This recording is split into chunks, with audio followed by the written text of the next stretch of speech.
Boa noite a todos. Nessa noite nós vamos compartilhar mais uma vez Lucas, capítulo 13, do verso 22 a 30. Domingo a gente destacou nesse texto a importância de nós sermos conhecidos por Jesus, mais do que conhecê-lo à distância, digamos assim, né? E foi muito legal a reação de algumas pessoas essa semana, me perguntando e questionando sobre o texto, e cheguei ao objetivo. Da mensagem ainda eu falei, olha, o que eu quero hoje é fazer você questionar isso. Acho que funcionou. Para alguns mais, para outros menos, né? Mas vamos tentar entender, segundo a palavra de Deus, não só nesse texto, como as coisas acontecem e entendermos a importância de Cristo na salvação do ser humano. Diz assim o texto: Jesus percorria as cidades e os povoados, ensinando e caminhando para Jerusalém. E uma pessoa lhe perguntou: Senhor, são poucos os que se salvam? Ao que ele respondeu: Esforçai-vos por entrar pela porta estreita, porque eu vos digo que muitos tentarão entrar e não conseguirão. Quando o dono da casa houvesse levantado e fechado a porta, e de fora começar a desabater a porta, dizendo: Senhor, abre-nos a porta, ele vos responder: Não sei de onde sois. Então começareis a dizer: Comemos e bebemos na tua presença, e tu ensinaste nas nossas ruas. Ele vos responderá: Não sei de onde sois. Afastai-vos de mim, todos vós que praticais a iniquidade. Ali haverá choro e ranger de dentes, quando virdes Abraão, Isaque e Jacó, todos os profetas no reino de Deus, e vós lançados fora. Muitos virão do oriente e do ocidente, do norte e do sul, e se assentarão à mesa no reino de Deus, pois há últimos que serão os primeiros, e primeiros que serão os últimos. Vamos orar mais uma vez? Senhor Jesus, nós te agradecemos pela tua palavra. Gostaríamos que hoje o Senhor continuasse operando o milagre, nos dando o entendimento e a sabedoria para compreendermos aquilo que o Senhor deseja falar a nós, que possa ser uma noite de meditação em relação à salvação, de convicção em relação à salvação que vem de Ti, Senhor, e de realmente entendermos claramente o Teu plano para nós em relação a isso. Muitas vezes a gente acaba se agarrando e se segurando em coisas que não são relativas à salvação, que não tem a ver com Cristo, e que isso possa ficar claro essa noite, e que nós possamos entender em quem devemos depositar a nossa fé, que é somente em Jesus, e que nada mais neste mundo ou nenhuma outra pessoa pode nos dar, Senhor, realmente essa convicção de sermos salvos, mas que o Teu Espírito possa realmente falar ao nosso espírito de que somos filhos de Deus, e este é o nosso desejo. Mais uma vez eu me coloco diante de Ti, pedindo a Tua graça e misericórdia sobre a minha vida, pedindo que o Senhor fale através de mim, que o Senhor me torne apto a este momento e não permita que eu venha atrapalhar de alguma forma. Esse é o nosso desejo, a nossa oração, em nome de Jesus. Amém. Amém, amém, amém? Quem tem certeza da salvação, levanta a mão. Pode abaixar, irmão, já vi. Ótimo! Domingo, a gente pegou esse texto, eu destaquei um ponto realmente que é vital do texto, né? Que o mais importante é nós sermos conhecidos por Cristo do que conhecê-lo. Por que isso é tão importante? Porque tanto nesse texto como o texto em Mateus 7, você prestou atenção que as pessoas que vão se achegar a Jesus, e a situação aqui em Mateus 7 parece ser específica, o dia daquilo que nós chamamos de juízo final, as pessoas vão se achegar a Jesus e vão dizer assim: Senhor, eu te conheço, eu trabalhei em teu nome, eu estive junto de você, ao seu lado e tal. E Jesus vai olhar para essas pessoas e vai dizer: olha, eu não sei de onde você é, eu não sei quem você é, Lá em Mateus, por exemplo, ele diz: nem todo que me chama Senhor, Senhor, vai estar comigo no reino. Não é verdade? Essa realidade, ela precisa tomar conta do nosso coração. Por quê? Porque nós precisamos entender que a salvação, ela depende de Jesus. E uma coisa que o judeu entendia é que a salvação dependia deles. Você observa que os argumentos são sempre voltados para si mesmo.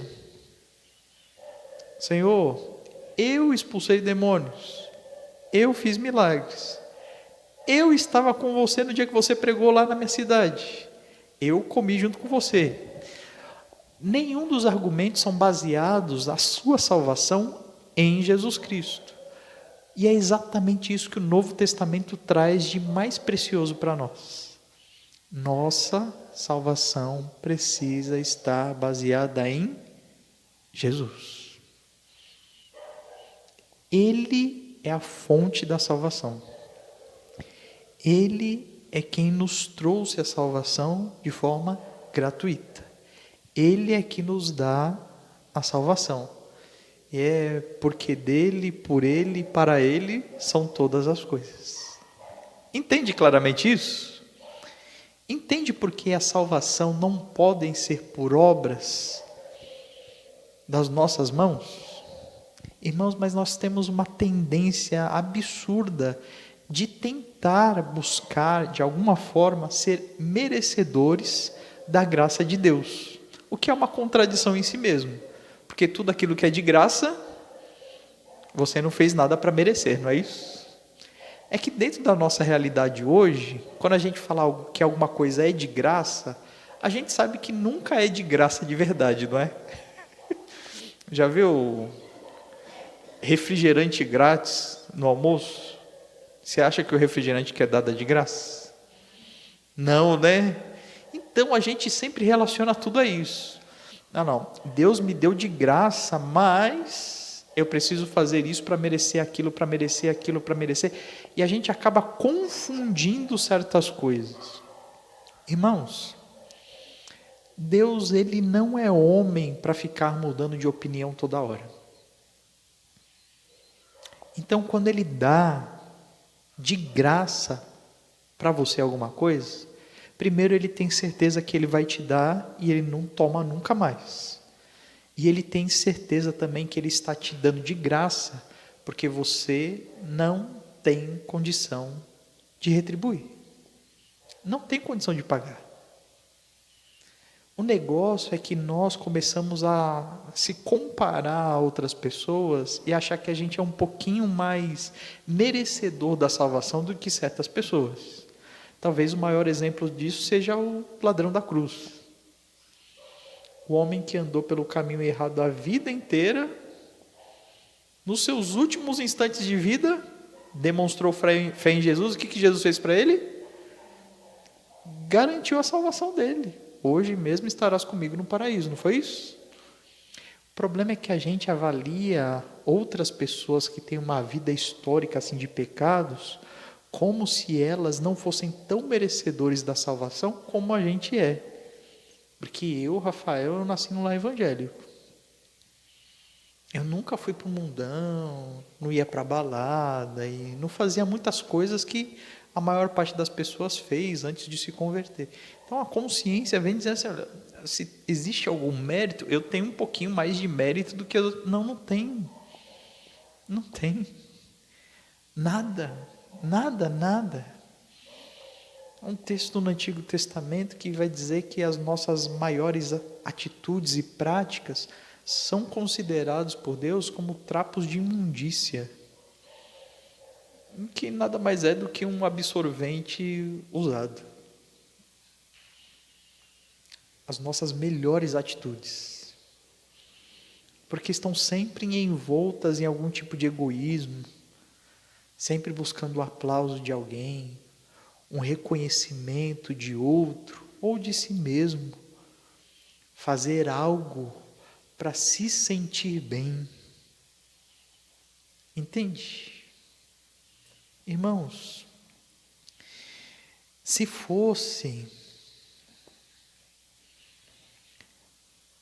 fosse, digamos assim, baseado na justiça de Deus, o nosso resultado seria o seguinte: abra aí em Romanos capítulo 3. Vamos imaginar que Deus fosse justo em relação à salvação de cada um de nós. Eu vou ler do verso 9 ao verso 20, Romanos 3, de 9 a 20.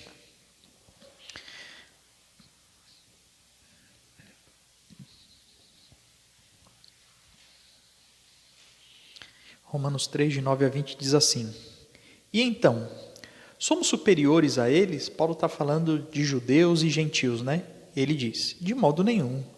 Pois já demonstramos que tanto judeus como gregos, ou gentios, ou brasileiros, estão todos debaixo do pecado, como está escrito: não há justo, nenhum sequer. Não há quem entenda, não há quem busque a Deus. Todos se desviaram, juntos se tornaram inúteis. Não há quem faça o bem, nenhum sequer. A garganta deles é um sepulcro aberto. Enganam com a língua, debaixo dos seus lábios há veneno de serpente, e a sua boca está cheia de maldição e amargura. Os seus pés se apressam para derramar sangue. Nos seus caminhos há destruição e miséria. E não conheceram o caminho da paz. Não possuem nenhum temor de Deus. Ora, sabemos que tudo o que a lei diz é para os que estão debaixo da lei que ela diz, para que toda a boca se cale e todo mundo fique sujeito ao julgamento de Deus. Porque ninguém será justificado diante de Deus pelas obras da lei, pois pela lei veio um pleno conhecimento do pecado. Irmãos, às vezes a gente lê alguns textos e acha que os textos assim, eles não estão falando diretamente da gente. Mas esse texto aqui, ele está dando um retrato daquilo que nós somos. Nós não somos justos. Nós não fazemos um bem. Nunca. A gente não faz nada certo, nada que preste. Até quando a gente não faz nada, mas abre a boca, já é suficiente para a gente estar errado. E se a gente também se mantém calado, está errado também, entende? Porque só no pensamento a gente já não presta também. Abre aí agora Marcos capítulo 7.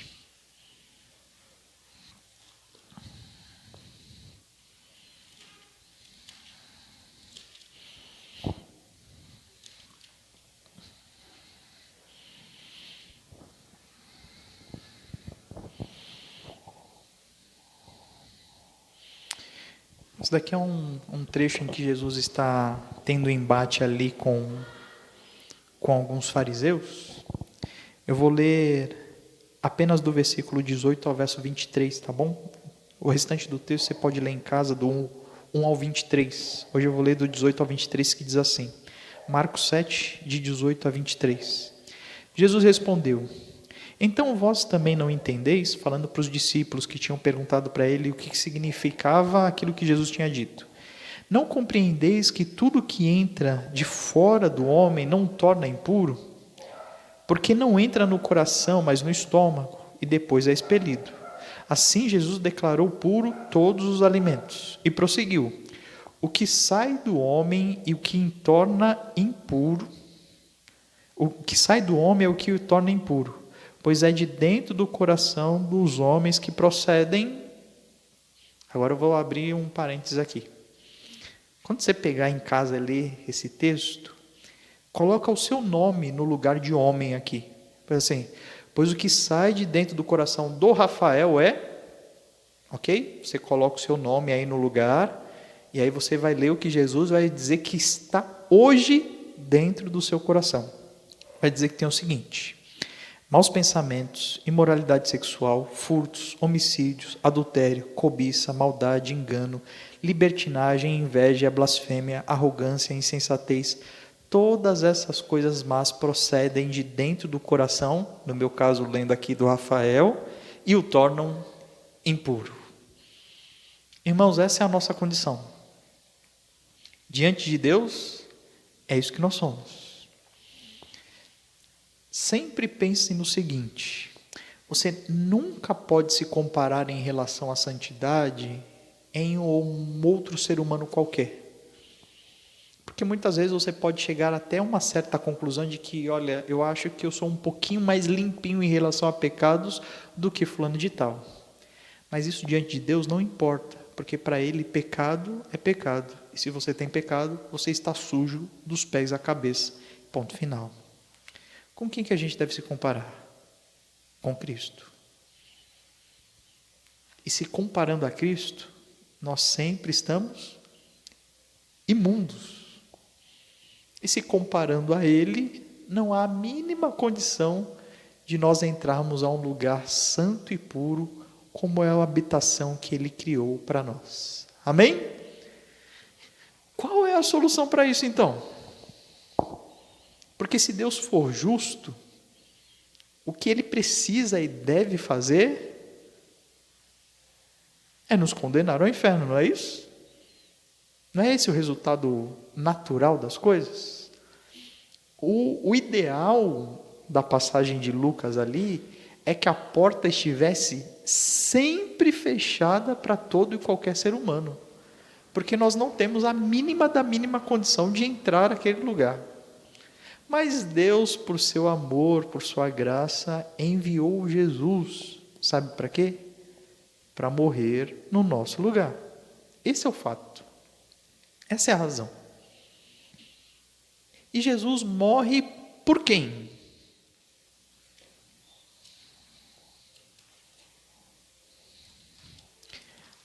Abra em Evangelho de João, capítulo 1. Vou ler o versículo 10, 11 e 12.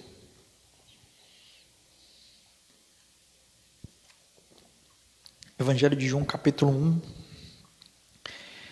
versículo 10 diz: E o verbo estava no mundo, que era Jesus. Este foi feito por meio dele, mas o mundo não o reconheceu. Ele veio para os que eram seus, mas os seus não o receberam. Mas a todos o que receberam, aos que creem em seu nome, deu-lhes a prerrogativa ou o direito de se tornarem filhos de Deus. Amém? Irmãos, é um ato de Jesus.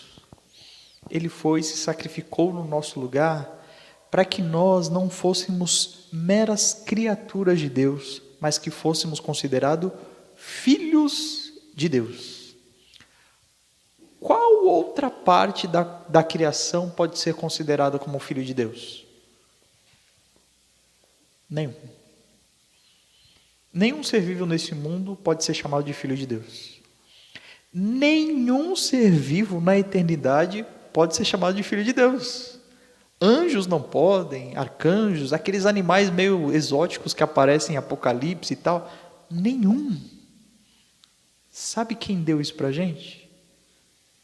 Deus através de Jesus. É por isso, irmãos, que quando nós chegarmos na presença de Cristo, no dia do julgamento, a nossa maior reação vai ser sempre de humildade. Nós não vamos tomar a palavra como tentou fazer esse judeu, sabe? Justificando que eles eram herdeiros por direito de estarem naquele lugar. Não, a gente tem que chegar com a humildade suficiente para dizer assim: Senhor, tenho consciência clara de que o meu lugar não deveria ser esse. Mas eu agradeço, porque o Senhor pagou a minha dívida na cruz. E o Senhor me deu o direito de ser chamado filho de Deus.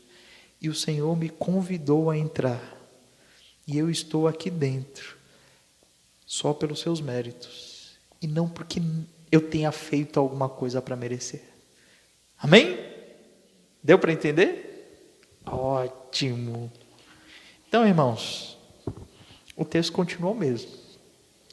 Mais importante do que aquilo que você faz, daquilo que você pensa, o que você conhece por Jesus, mais importante do que tudo que você possa fazer, é aquilo que Ele já fez.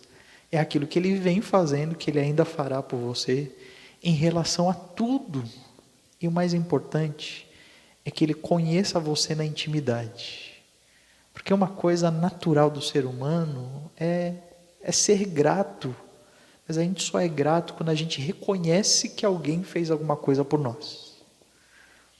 Enquanto a gente não reconhece, a gente continua sendo ingrato, não é isso?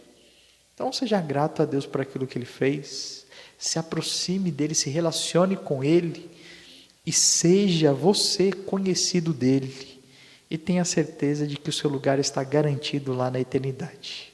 Amém? Vamos orar? Alguém tem alguma dúvida? Pergunte.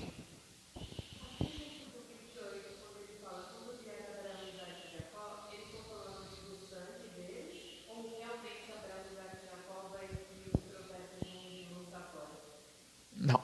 Aí o texto está dizendo o seguinte: há sempre um contexto de uma grande festa, de um grande banquete. E nesse banquete existem os lugares de honra. Os lugares de honra estarão sempre ali aqueles chamados de patriarcas: Abraão, Isaque e Jacó. Entende?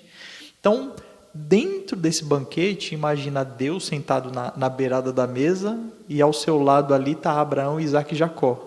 Quem deveria estar ao lado deles seriam, entre aspas aí, dentro da linha histórica, os judeus. Eles são os descendentes diretos. Eles deveriam ser aqueles que mais têm fé em Jesus. Mas não foi o que aconteceu. Entende? Então, quando o texto diz: vocês vão ficar rangendo os dentes de raiva, porque vocês vão ver a festa acontecendo, vão ver os lugares de honra sendo ocupados por outras pessoas que não vocês. Entende? Então, dentro dessa perspectiva, a ira deles vem porque eles vão estar enxergando isso.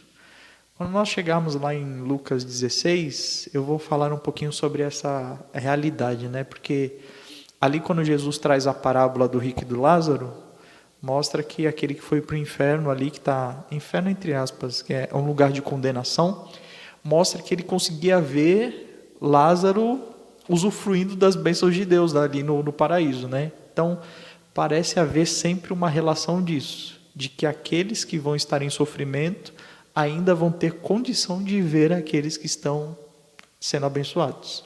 O contrário não, ok?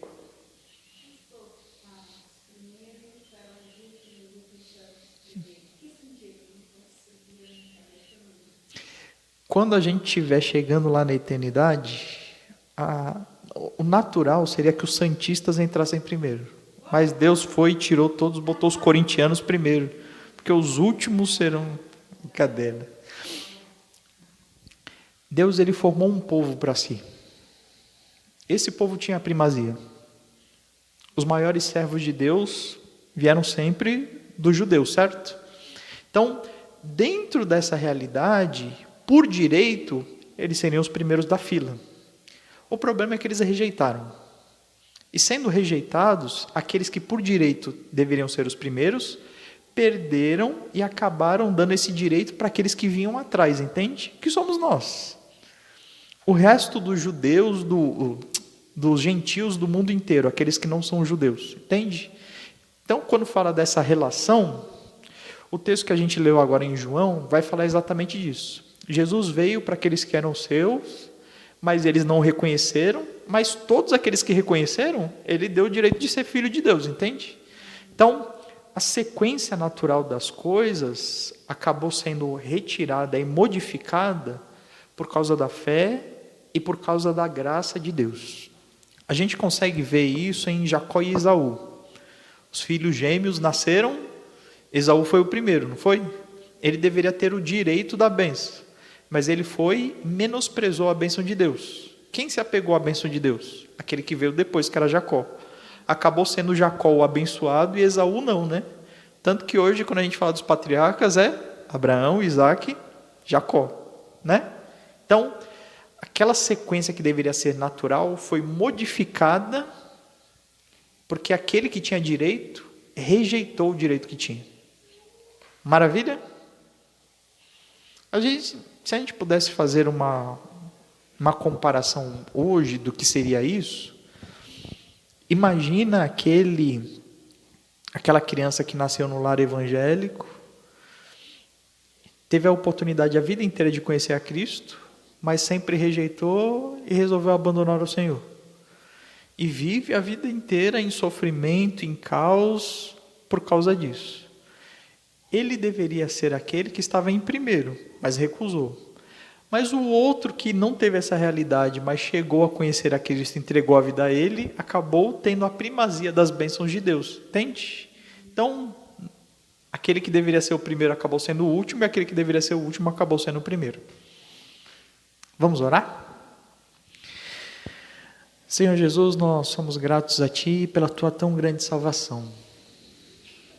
Entendemos, Pai, que a salvação ela é um ato milagroso, gracioso de Jesus nas nossas vidas. Entendemos que o sacrifício foi dele, somente dele. Entendemos que os atos de correção, de bondade foram só do Senhor. Entendemos claramente, Pai, que foi a Tua graça e a Tua misericórdia que nos alcançou. Entendemos que não há nada em nós que possa ser proveitoso ao ponto de exigirmos alguma compensação, alguma retribuição Tua. Tem misericórdia de nós. E que nós possamos entender que sempre, sempre, sempre o mais importante é o Senhor nos conhecer e não o contrário. Que a gente possa sempre ter a consciência de que não há méritos em nós.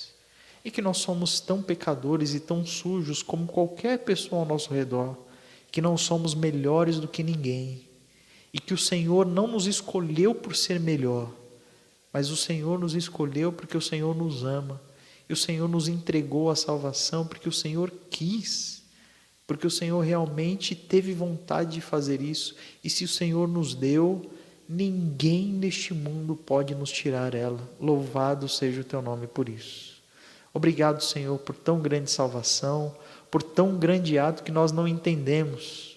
Obrigado pelo convencimento do Espírito Santo, nos mostrando que nós somos pecadores e nos mostramos que nós precisamos de Ti, Senhor. Louvado seja o Teu nome por esse plano incrível e que o Senhor possa estar sempre nos lembrando daquilo que nós já vivenciamos e nos dê, Senhor, o estímulo, a percepção de que nós precisamos passar isso adiante, de que nós precisamos anunciar a salvação em Cristo Jesus. Este é o nosso desejo, Pai. E é em nome de Jesus que nós oramos. Amém. Amém, irmãos? Finalizamos o culto dessa noite. Tenham todos uma excelente noite. Até a próxima.